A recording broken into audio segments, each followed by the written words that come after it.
ఎర్రగోవులకి ప్రత్యేకమైన ప్రాధాన్యత ఎందుకు వచ్చిందని అడిగింది పార్వతీదేవి.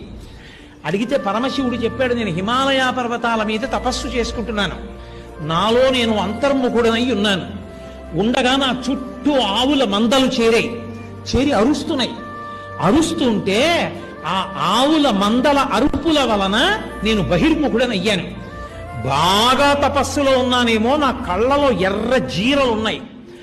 నేను ఇలా కన్నులెత్తి చూసేటప్పటికి నా ఎదురుగుండా ఉన్న గోవుల మీద ఆ తపశ్శక్తితో కూడిన ఎరుపు జీరలు పడి ఆ గోవులు ఎరుపెక్కాయి. వాటి సంతతి కపిల గోవులు. అసలే గోవు, దాని మీద నా తపశ్శక్తి యొక్క ఎరుపు పడింది. అందుకే కపిల గోవు మరింత శక్తివంతం పార్వతి.